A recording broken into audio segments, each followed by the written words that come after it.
Recording and start streaming. Oh,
check it out. good evening and welcome to another episode of the San Antonio Soccer Roundtable. Unfortunately, Gordino's concerns were warranted over the San Antonio FC season. You said it, Gordino, and I got to give you credit there. I thought that somehow miraculously we were going to pull off this playoff run, but let's start it off with a little bit of an intro here. I'm going to start with Todd, I guess. We'll go bottom right. Who are you cheering for to win the USL Cup? San Antonio's out, so I don't give a shit. Classic Todd. Classic I'm Todd. not gonna cheer for someone else. My team is out. Fuck everybody else. You, Classic Todd. you don't I'm have not jumping on someone else's bandwagon. So there's no Detroit City FC players that are in USL that you follow? That's a great question. Pittsburgh, I guess. Then Oh, Riverhounds. There you go. And they're an Eastern team, so that works, man. Go Riverhounds. Yeah. go Bakey. Not Jose- saying you got to watch them, but whether it's rooting for Billy and Devin in Phoenix or I'm not. Billy, love you. I'm not rooting for you. You left. Jose, Off season. you looked like you weren't going to be cheering for Phoenix. Yeah, I'm not gonna be rooting for anybody specifically, but Harry did mention before here in the little talk. I just don't want Cincinnati to win. Anybody but Cincy, I guess. Anybody but Cincy, we're seeing some Join love. the Pittsburgh bandwagon with me. We'll just all start cheering for Pittsburgh. Yeah, We're seeing some love for Sacramento there on the Twitter feed. What about you, Harry? Who do you have for the USL Cup? Well, if Cincinnati wins their first game, I think they make it to the finals. But I actually got Phoenix because I think they're the only team that can match them with firepower, and I'm going to go with the West this year to pull off the first USL West win with Phoenix and Billy and Devin and Drogba. I think that'd be an awesome sight. Drogba's what? Not like 12 minutes this season. Hey, He's 42. He's 42. I don't care. Cut it. It's not a But you'd have to admit, for the league, to have a Phoenix, Cincinnati on, I think it's ESPN2, November 8th. And Cincinnati will fill that stadium for the league. That would be an awesome showing. That's part of the reason why I want Cincinnati to go there, to help elevate the league overall. And I know Cincinnati's going to the MLS, so I understand that aspect. But to me, like I said, I think that would be a great look for the league, in my opinion. Yeah, I mean, seeing 30,000 stadium filled up for USL for Division 2, for championship, the championship. Champions League championship. Yeah, I mean that would be great because it's probably bigger than a lot of MLS stadiums, right? Well, yeah, Cincinnati's drawing Yeah.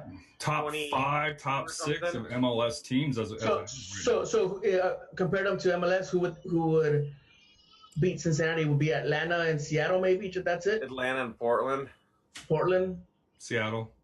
because all the other stadiums are like mid-20s to low-20s. Mid-20s, And yeah. then they don't show up. Mm-hmm.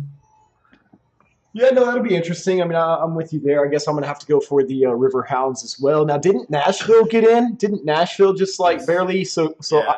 They actually, play Cincinnati. They're playing Cincinnati.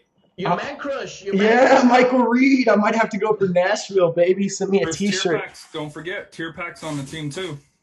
That's right. true. That's right. So we do have several FAFC players around the playoffs.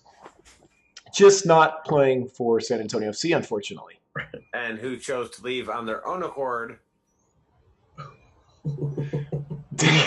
But that's a topic for later on.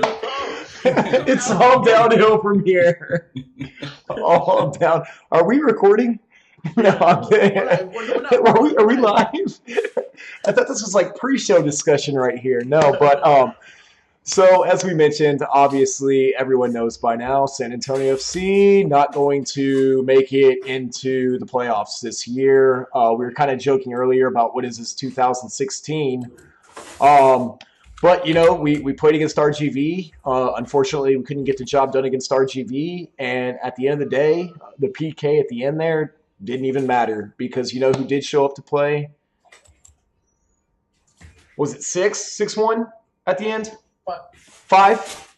5-1, 6-1, something like that. Yeah, yeah. Soul Park came out and they did what they had to do. Even if we would have beat RGV with that result, it would have still left us out. I was expecting a little bit more from Los Dos. I don't know if anybody else was, but as soon as that second one hit, I just turned it off, closed my laptop up, and took a walk. How was the weather outside, Jose? It was nice. You know, it was kind of chilly there a little bit, but I had a light sweater and some chinos. But I mean, did you guys have any realistic hope before the Soul Park match against Los Dos? No. I'll tell you where my hope. So like I feel like it was so weird because you know what was it was the game against St. Louis where we really like still controlled our own destiny, right? Where if we would have gotten that win, then it wouldn't have been dependent upon all these other teams drawing or losing. And it's like we lost that match, and then all of a sudden people wanted to start saying like, "Oh, the playoff run." It's like, no, we were in a playoff run like last week, if not. Over, yeah, I mean, it was dependent upon. So that's when all of a sudden people started talking playoffs, and then everything that we needed to happen just kind of started to fall into place. And so I just had like this little glimmer of hope of just like, man, this is crazy. Like all this stuff is happening that we need to happen, and we actually showed up to a few games and got some wins. And so I guess I was a little optimistic. I definitely didn't expect to see the thrashing. Like you said, after the second goal, that's kind of about the time where I thought, okay, like this isn't going to happen. And then went back and looked at the score a little later, and I was shocked. But I don't know, Todd. You're the optimist in the group here at the San Antonio Soccer Roundtable. How much hope did you have? I believe I publicly said all my hope ended up around week 6. So I think I said we weren't making the playoffs back in May. So Todd, he's not Todd anymore. He's Toddini. Toddini, man. Dude, you dig yourself in a hole from at the beginning of the season, and it's hard to work your way out of it in any league. Yeah. You know, and you know, I know people were saying shit about the podcast and that we were hitting the panic button early, but again, if you fall behind early in the season, you're in trouble. It's what saved us last year is because we got such a great start. Right. We were allowed to have that somewhat shitty ending and still end up in the 2 seed. Right. So, and another example of that's Oklahoma City. They were probably a top half table team the second half of the season, but because they got off to such a disaster start, they couldn't make it up. And right. To me, as much as I love San Antonio, they did not deserve to go to the playoffs. They are the only team in the West that did not beat Tulsa. Tulsa has 3 wins on the year. San Antonio is not one. San Antonio, they are a tie and a win against us. If you can't beat Tulsa, you know, you don't deserve, as much as I hate to say it, they didn't deserve to go. And if they did go, shitty teams. And if they did go, you know what's going to happen in Orange County? they're going to get ran out of the building just like they have the last 2 times they played them. Right. So, and it's a new season. I understand anything can happen, but I doubt if San Antonio had backed its way into the playoffs, would anybody be saying, hey, I think they can beat Orange County? I don't think anybody would. Well, I know we were kind of talking about that a little bit still during the regular season, but then they got that impressive win, over Real Monarchs, and they ended up beating Phoenix Rising at home. So, kind of as you mentioned, I mean, it's anybody's game at that point, but it definitely didn't instill a lot of confidence that they would go very far in the playoffs. Like, I feel like it was almost the exact opposite of the way we felt last year, kind of, when we were heading into the playoffs, and felt like, oh, okay, this could be the year where we make a good push and a good run. I don't know if the fans really felt that way this season. Yeah, we got a comment on Periscope. At least we didn't lose the game, the RGV game. What you guys think about the actual game? I think, and to be completely honest, I haven't gone back to watch the film outside of 118. I think what happened just in the last couple of games that I saw was I think San Antonio really had one style of attack. And I think the majority of our attack, if I were to go back and watch just all 3 games there towards the end of the season, was feeding Lance Lang into the corner, and Lance Lang somehow either taking somebody on or crossing it back into the middle and getting a goal. And once you took away that attack, I think that's how teams maybe schemed against San Antonio FC, was shutting down that corner of the field and shutting down Lance Lang, because that's really the only attack that I've seen from San Antonio FC that I remember as of late. And I mean, I thought the match against RGV was good, but I saw that again. When they had Lang out there in the corner, we did really well. And then I think they threw Mikey out there for a little bit and kind of pushed him into the middle to try and, change some things up. But I mean, it was a good game. I didn't go back and watch it again, to be completely honest. Todd? I wanted to watch it again, and I tried to, and I was like, you know what, I can't watch this. But we should have won. We didn't do the things we needed to do. There was plenty of shots where someone would throw it into the box and no one was there. We couldn't finish. And, it was, one of the things I said in the 3 keys. You got to have that trailing man. You got to throw people into the box. We did neither of them. Mm-hmm. And we lost. I know. I watched it. I put it on, and then I started doing some other stuff around the apartment here. But from what I watched and what I remember from being at the game is San Antonio came out kind of flat at the beginning of the game. There wasn't that much, even for the South Texas Derby, it's probably more of a derby outside of the pitch than actually on it. They came out kind of flat. Now the second half, it was when the backs were really against the wall. That's when we saw San Antonio. There was shots, there was crosses, a lot of opportunities. They just couldn't put it in. But as far as the first half, after that, it seems like after that Cheno goal, it's to me, it's kind of relaxed a little bit and probably thought it was we'll do another 3-1 victory like we have been in the last couple of games. For me, like I said here, I happened to sit next to Royce in 114, and his comment stood with me, and I posted it on Twitter. But about 30 seconds into the second half, he says they're going to give up the tying goal because they have that habit of coming out flat out of the locker room. I don't know why. It's something that's consistently bugged them this whole year. They'll give up that early goal in the half, in the start of the second half, and sure enough, within I think 2-3 minutes of the start of the second half, RGV got the goal, and you knew it was going to be a fight at that point, and it's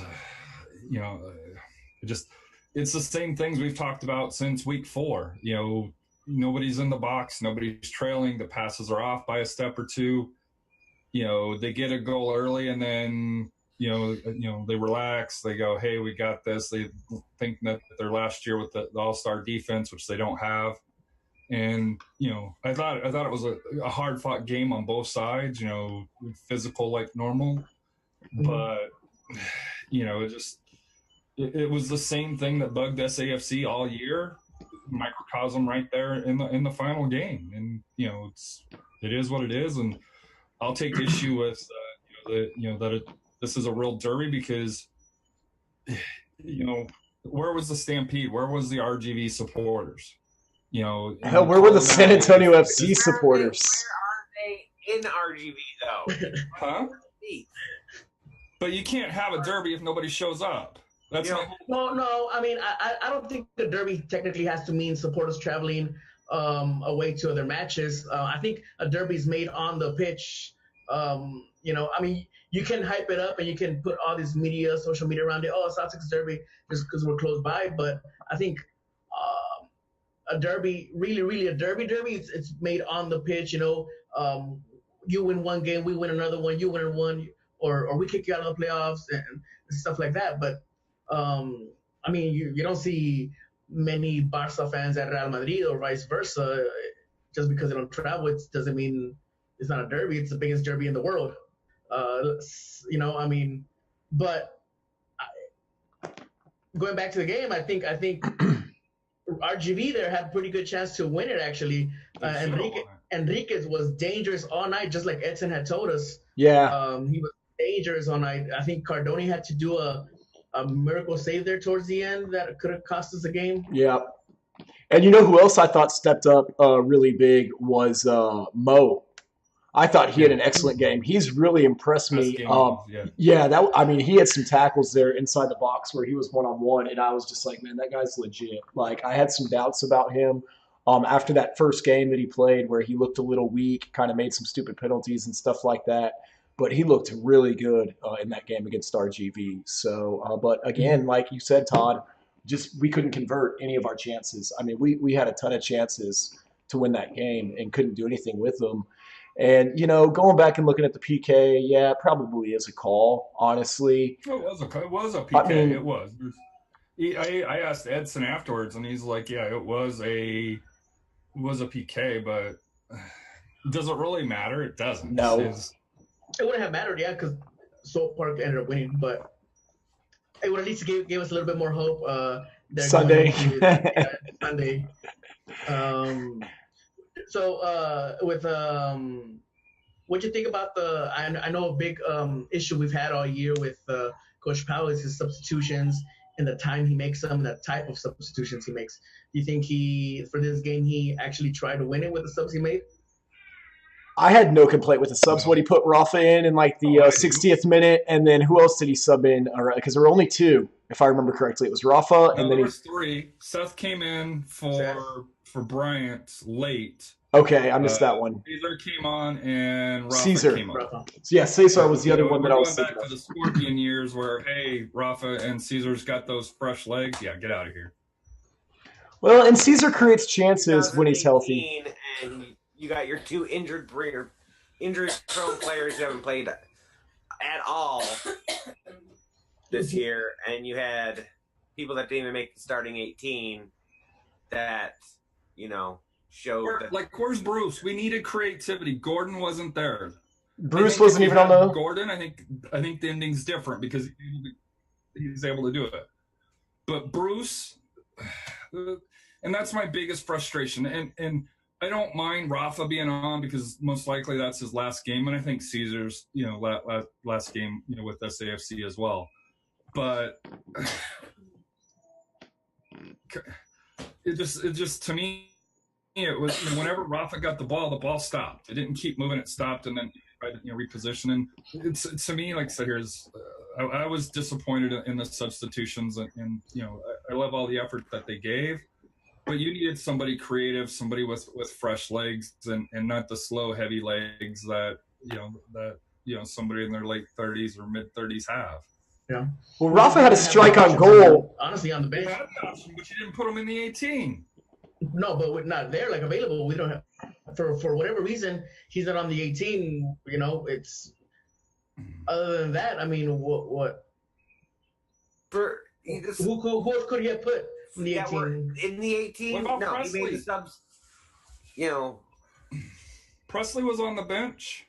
Yeah, see, I'm cool with Rafa going in. I mean, Rafa's a shooter. He's not going to try and dribble, 6 guys and take him to the net inside the box or anything. Or a free kick, yeah. Yeah, and when you saw that strike that he had, it was like a knuckleball, for lack of a better term, where it shook on the goalie and almost went in right after Rafa went on the pitch. So it's like Rafa, I didn't have a problem with. Cesar, I think he's dangerous when he's healthy. He creates chances, and that's what you want in the final 30 minutes. Healthy. He was healthy that game. He was healthy in those 20 minutes that he played. I mean, he's never been healthy for a season, granted, but Alex Bruce wasn't there. I mean, Charlie Ward. Let me ask you a question, because he came on for Escalante. Right. Who do you think? Escalante looked like shit in that match, for the record. So I have no problem them subbing out. All year. No, he's had some good games, but I had no problem them taking Escalante off the pitch against RGV. None whatsoever. Yeah. None But I whatsoever. would put Presley in for us. If you're going to pull out Escalante, you put in Presley, who had a decent start to the year, which I think at the start of the season we're like, hey, he showed improvement, and he just disappeared. The thing that I don't like about Coach Powell, and it just seems like the young players, they just disappear when it comes to the end of the season. They disappear after having great matches. Freaking goal of the month. And then you didn't see Bruce at all. Bruce is an interesting topic to me. I think you could see, though, too, again, Ethan Bryant, where sometimes the size becomes a factor in some of these games, because he, as good as Ethan is, he seemed a little ineffective. I mean, it's like they were trying to throw him into the box, and what's he going to do? I mean, he's not a big physical player. You bring up a great point, because I think that was, now Lopez might have had a slight injury, and that's where I don't know. But to me, when Rafa came on, I would have brought him on for Bryant. And that way you would have still had Lopez, and you would have had Rafa on there. I think you would have had a lot better attacking side with those two combination as opposed to Bryant. Because Bryant, for his age, he's got a lot of skill, don't get me wrong, but this was a physical match. And as of yet, and we've talked about this before, his body has not matured for those types of physical matches where he can get pushed around, in my opinion. Yeah, I agree. I mean, he looked like he was getting pushed around a little bit.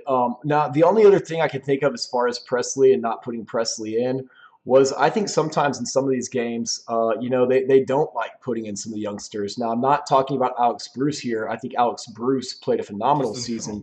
But just in general, like I look at back even last season and talking to some of the players and stuff like that, and why everybody was pissed off that Devin Vega wasn't getting more playing time. And, some of that could have been locker room issues. We don't know. But I think a lot of that, too, is just maturity in general. And, these are younger kids, maybe not quite yet ready to play at this platform, at this level, and this type of match. And maybe that's where you put a guy like Cesar in there, who's got a little bit more experience, a little bit more of a veteran, that doesn't have the nerves and things like that some of the younger players might have. My only thought as to why you wouldn't have seen Presley. Obviously, we know why we didn't see Bruce. He wasn't in 18. He wasn't available. What do you think, Todd, as far as like Coach Powell and playing youngsters? Because you come from the NPSL, which is a youngster league. That, to me, that's how you if you're wanting to build this team the right way. And this match was a perfect opportunity to play the youngsters, because there was pressure, but as we saw, if they tie or won, it was outside of their control. So why not give them that taste, give them that education of, hey, this is what a big match feels like, because you didn't control your destiny. And I'm assuming that they were following, the St. Louis score and just with technology, they're probably aware of, hey, St. Louis was in, Sporting Swope had to be a high favorite unless LA just showed up with their MLS team. To me, I just think it's a missed opportunity, and it's the part that frustrates me about Coach Powell. These kids can train all they want with the team, but there's nothing like playing. And when all is said and done, is none of these people want to stay in the USL. They want to move up.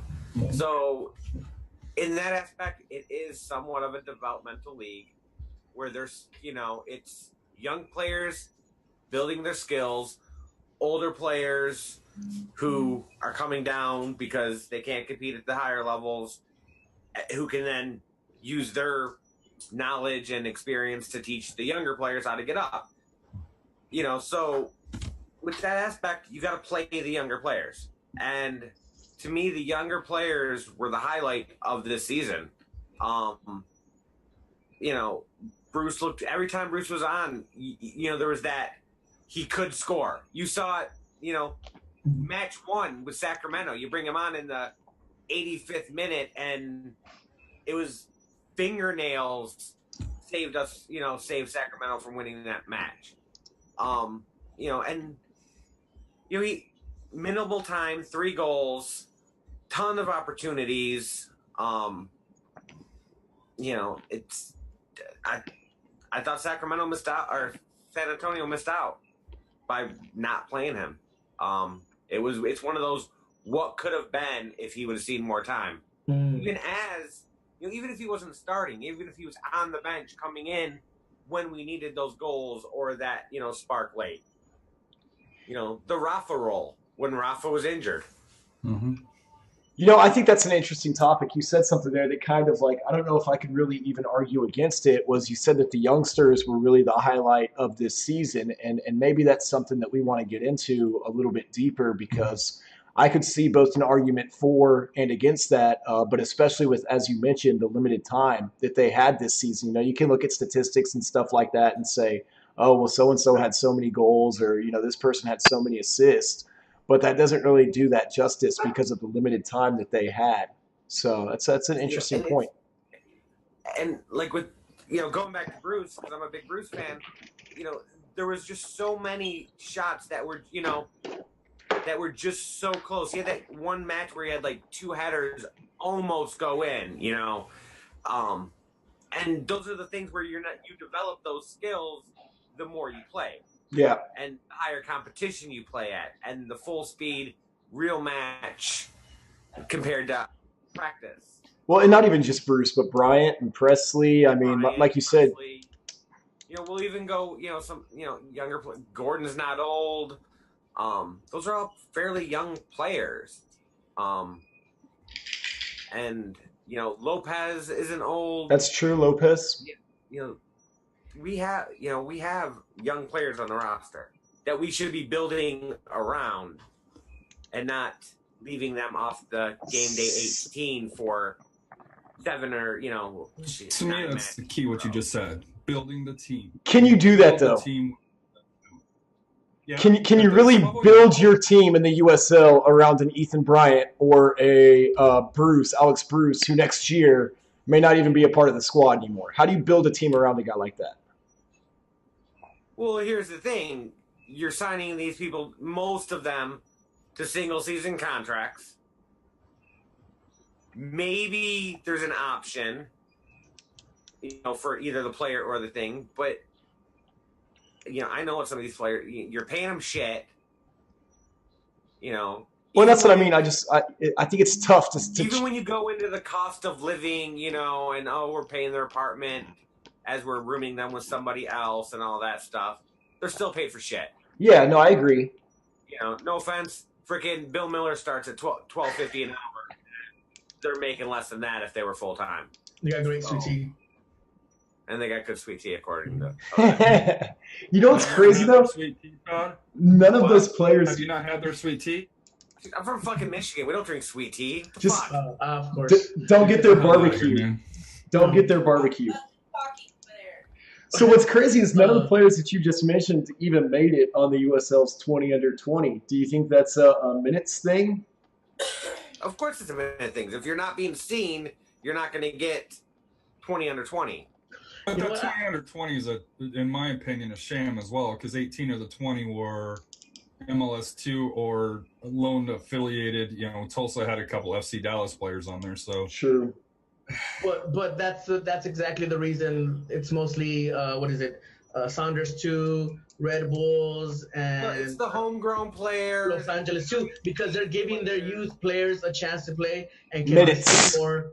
Yeah, so I'm guessing that's why they're also. I think if Brian would have got more time, he would have been on the list. Because Brian, to me, as much as I didn't like him in the game at the end, I thought he should have been the first sub. He's shown throughout the year that he can play at this level. There's some matches where he's a little bit out physical, but he's got that. You can see the growth coming in, and that's why I hope he comes back next year, and I'm assuming he will because he's on an academy contract. He's not actually on a pro contract yet. That, I think that'll be one of the great off-season topics is how much does he actually improve, come from this year to next year, because hopefully his body's going to mature, and an off-season of training. I think the sky's the limit for that kid. And I agree with you there. And we're going to have a lot more topics that we want to discuss for San Antonio FC over the course of the off season or whatever. Obviously, there's UPSL, WPSL, college, high school, lots of other soccer news to talk about.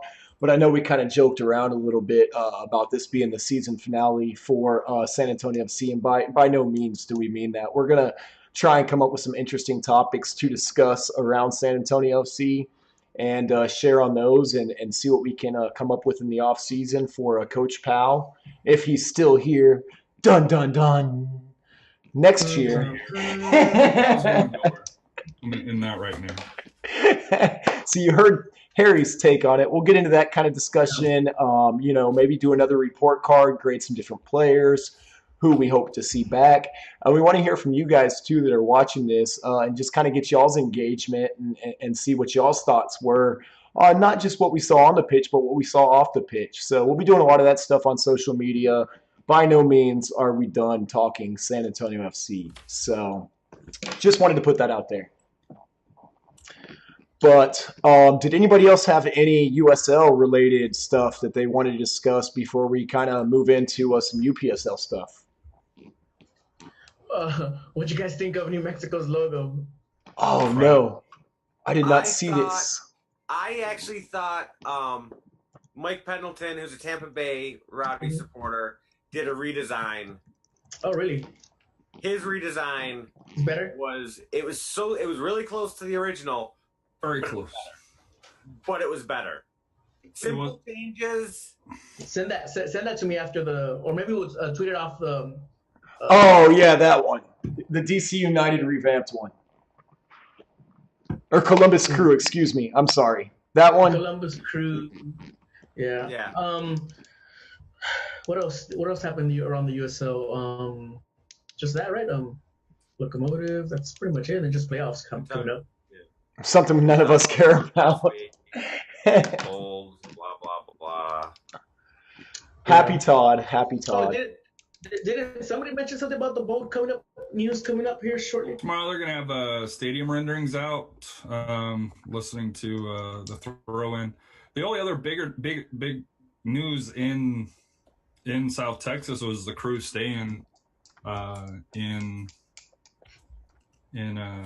Columbus, and Austin may or may not be getting and Precourt, as part of the agreement to sell to the Browns, why'd you go there? The fucking Austin expansion team. And gets paid. Why? Yeah. What do you guys think of that? Renderings will be because it's gonna be at the racetrack, right? Yes. At the racetrack, listening Renderings to never look like the final stadium, so what's it matter? I think it will, because they're breaking ground on it. So supposedly it's going to be mostly covered. Listening to the throw-in, they mentioned that it's going to be covered mostly, with the exception of one section. So it'll be interesting. Do you think anyone's going to go? Level. 5,000 seater? Yeah, or around that. So 3,463 more than any other Austin teams ever drawn. Hey, we're speaking of attendance. What do you guys think of the attendance for the last game of the season? Lies. It wasn't 7,000. Right? Well, and 5,000. who was it that had 4,000. Who was it that had 133% of capacity? Was that FCC or was that like Louisville? Nashville. Well, don't forget, both of those play in like. SEC. Oh, I think I know why on that is because they played it. I want to say they played it at the football stadium, Nissan Stadium. Well, the capacity of the stadium is the capacity of the stadium, though. So if the stadium holds 40, but no, because even like with FCC, they don't sell the soccer size stadium is different than the normal use of that stadium. So if they decided to release extra seats and open up some of those sections that they don't, normally use, that would increase the capacity. No, what they do is Nashville, I think, played 3 games at Nissan Stadium. The rest they played at a smaller stadium, you know, around the city that was closer to it. I think that's how they got that 133 is you know, because Cincinnati was the one in town, so you know, because they do travel well. I'm almost positive that game was at Nissan Stadium and not at their normal field where, you know, it's a lot smaller, you know, capacity, and that's why they, you know, on the thing it showed 133%. I just know San Antonio. I know Toyota Field was not at 85% capacity. There's no way that was 85% capacity. It wasn't even a half, man. No. Dude, it was a disappointing end of season on it, and I don't know if you guys know, but people came out and talked about being fair weather fans, so obviously San Antonio has more than that one person who admits to being a fair weather fan. So moving into some UPSL news. And nothing against her. Nothing against her. You know, hey, she laid it out, and I can't fault her for what she said, but you know, I know a lot of people use the logo that says SAFC over everything, and you know what? It's not over everything. You lying sacks of shit. But that's throughout the stadium, though. Oh no, it is. I don't think we're holding anybody not accountable to that. That's kind of what I don't get about the whole season ticket member thing. That's a whole other debate. We'll talk attendance another day. Yeah, attendance has to be another story. So this was kind of a tough episode for us to do, though. I know we've kind of, or at least me personally, I've kind of been putting it off a little bit, hoping that, you know, we might have something else to talk about. Obviously, UPSL, MAC, as we mentioned on our last episode, and as they kind of come out and said, no longer a contender in the Heart division. So still trying to get some more details around that. Thought we might have something for this episode, but unfortunately we do not. But stay tuned because we are trying to get to the bottom of that. But in the standings right now in the South Division, the South Division, Sambo's got some ground to make up after their last 2 results. As you can see here, Atletico Katy, 5 wins now with just the 1 loss. So a couple games ahead due to some rainouts and stuff like that. But Samba not quite yet home, but got some catching up to do with some of their makeup games. And in the Heart division, as Todd was saying, you've got the San Antonio Runners right now tied for first place with Round Rock SC. Now, I know I put something out there on Twitter earlier. Does Round Rock count as Austin? I'm going to go to you for this one, Jose. Or I guess, Harry, you should be the one to answer that question. Yeah.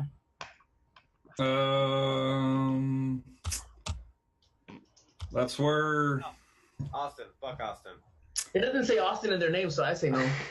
Isn't that like we're... even on the AAA team, it says Round Rock, but you know they do draw from there, and there is there's an Austin team. Austin Real. Something that I can't pronounce for their here. So I'm going to say no, they are not part of Austin. There it is. All right.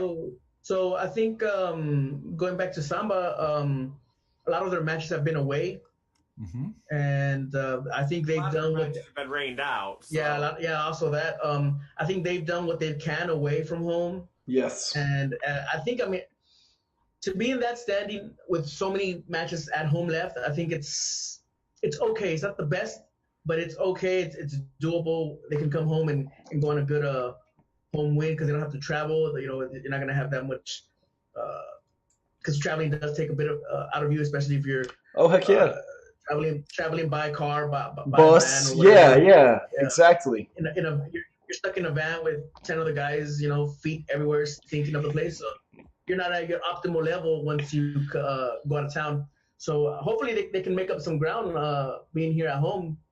Because they have 2 games at a hand against the teams that are on top of them. Yep, they got 2 games in hand. Yep. So that's a great point. Yeah, that's a great point. What about Todd, Harry? Did you have anything that you guys wanted to mention just around Samba there in the South? The only thing that when they do come home and I guess we need to reach out to Coach John to see, do they have a game? Because according to the schedule, they have a game this week against Atletico Katy. That's a makeup game, I think, right? But, well, no, it was originally scheduled. But when he was on, he mentioned the following week is when they were going to be back, and it has to be determined. Gotcha. On the schedule there. So, but when they do come back, like I said here, especially with San Antonio FC out, the high school playoffs haven't started yet, and I don't think Trinity's in the playoffs yet, right? No, they got 4 more games, I believe, 4 or 5 more games, just due to the rainouts and stuff. So, like I said here, if we can go out and support, Samba FC, we can support the runners. If you're near Bernie, support them, because these kids are playing hard, and I've been out to a match, and it's an entertaining match for there, and to be able to watch them on video, whether it's my Kojo or Facebook, whatever. I'm not sure you get the same feel, especially at this level, because it's basically, somebody One camera, hands and single camera. So go out and support the kids of San Antonio. And it gets really interesting. and they're free. Yeah, Yeah. They're free. I think Samba you have to pay the parking. $5. $6. So, yeah, Or a But, car loan. So but you it's, park at the gas station, walking carpool in the remaining. Carpool with some buddies. You get 4 people in a fucking car, and it's $1.50. $2. Yeah. Hey, it does get really interesting in the stands, especially when we have family members, mainly from each of the teams. It's really interesting. So that's something fun. That's an inside story. You got to go to a game to experience that. We're not going to share that with you on the round table. Lower league soccer. It is fun. Like, you can feel the crowd. Like, Delaney, go over there now. Go play on the playground. But it is cool. It is really cool, and the talent is still there. But also too, just kind of when it comes to the runners in Round Rock, as you'll see, Round Rock has 8 games played compared to Bernie and the runners, who have 6 and 5 respectively. So the runners in Round Rock may be tied right now with 15 points, but the runners obviously with a few games in hand. So yeah, if you're closer up there to Bernie's not out of that race yet either. So there is the runners are dominating their matches. Yeah, so they're undefeated. My question is, does that kind of surprise you as how well the runners have done in this league? And I know, I don't want to say they're in the easier league, but they're in the newer league with a bunch of first team teams like them are for there. I will say this. Oh, go ahead. I'm not surprised. I'm surprised by how dominant they are, but I'm not surprised by their record. I'm surprised by Goal 5, differential. 6, 7 goal. Yeah, 9 goals this last game. I expected them to play well, because even though they're new to the UPSL, they're building on an existing program, which has had some success at the club level, the college club level. So that part, they're 5-0. Doesn't surprise me. I gotta say it surprises me just a little bit, because I went out and watched some of their club games last season, and granted, this is kind of a little bit of a different team. They are building. They did have something to build off of.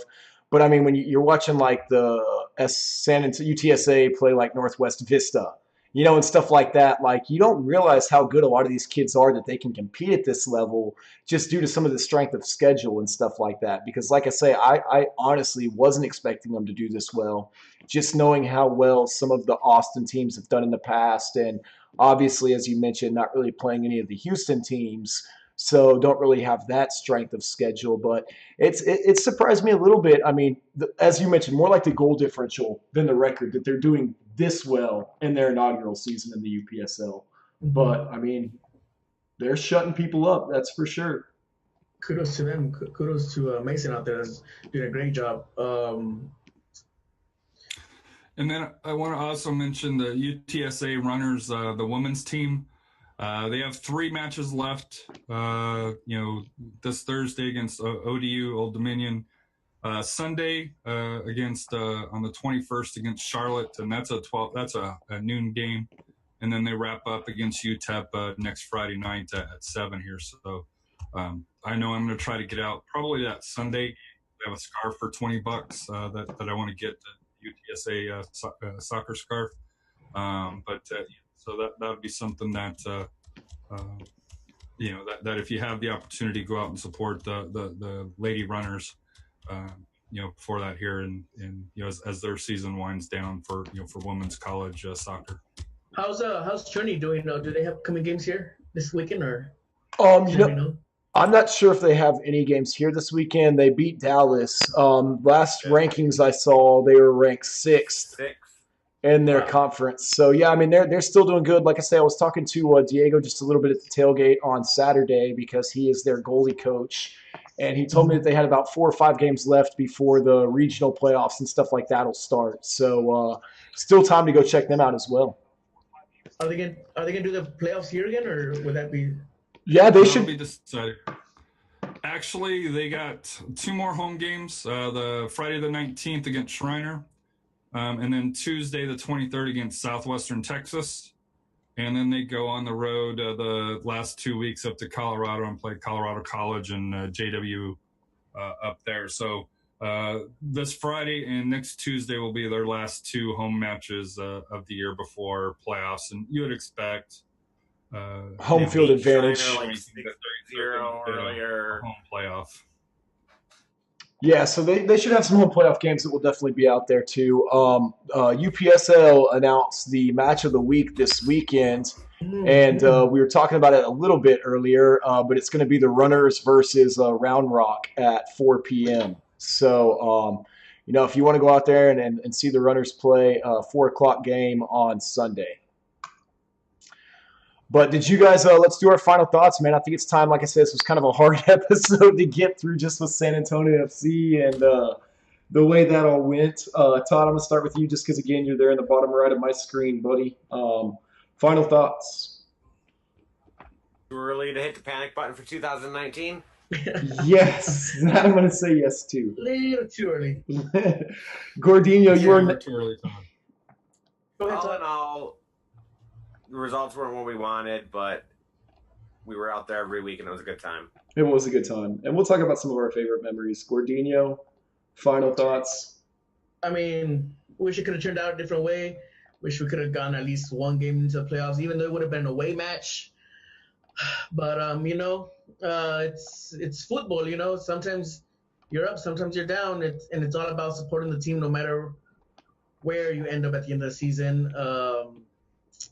I know a fair weather fan, that's for sure. Harry, last words. So mine, and this goes as a shot to San Antonio FC. You need to re-sign Lance Lang. Show him the money. Open up the checkbook. Get him here, because I think if we had him all year, we would not be having this discussion today. Can we we did that last year. We relied on everybody. Oh, we got to have Billy.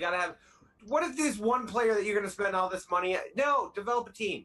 Sign Lance Lang. Tune in next week and hear the stunning conclusion to... No, I'm just kidding. We have all off-season to here, my second half. San Antonio, you are on the clock. And the reason why I say that is you got Austin up north. You got RGV down south. El Paso. Austin seems like they're putting together a South American team, so we'll see how it comes together. But listening to their GM, an old South American team, Two seasons, and Austin they're out. Last 2 seasons. I don't. I think they'll actually be the MLS 2 team to Austin Anthem or whatever the hell they're called, or I think that's their sport. Austin Boulder. To me, if San Antonio doesn't play their cards right, they've got to play their cards right. There's too many teams that's close to them this year.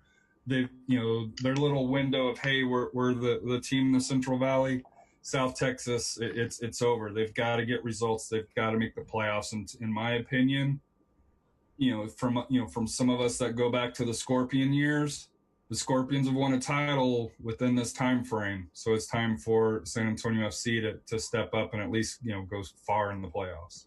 Otherwise, we won't support you anymore. No, I'm just kidding. Yeah. I didn't say that. I'm just It's kidding. harder to Just win kidding. a title against 30 other teams than it is to do. Bottom No, that's a- line that's- is that's a I good got point. A championship scarf over here. I want another one. I got you. No, and that's a good point, man. Yeah, the talent is only it's gonna start spreading. It's gonna be tougher for San Antonio FC to get some of those top players versus some of these other teams. I know the goalkeeper coach for Austin Bold already has some ties here with San Antonio, so they're gonna start. Yeah, you're gonna be poaching players left and right. But you stole mine with the Lance Lang signing. I want Lance Lang to stay here forever and ever. He's my new Michael Reed, unless Michael Reed's watching. You, Unless you man Michael, crush. unless Mikey's watching. Hi, Mikey. All right. Well, this is the. Yeah, Mikey's heading to the playoffs, so he may have made the right decision. Little did we know. Well, this is the San Antonio Soccer Roundtable. We'll see you guys again soon. We out.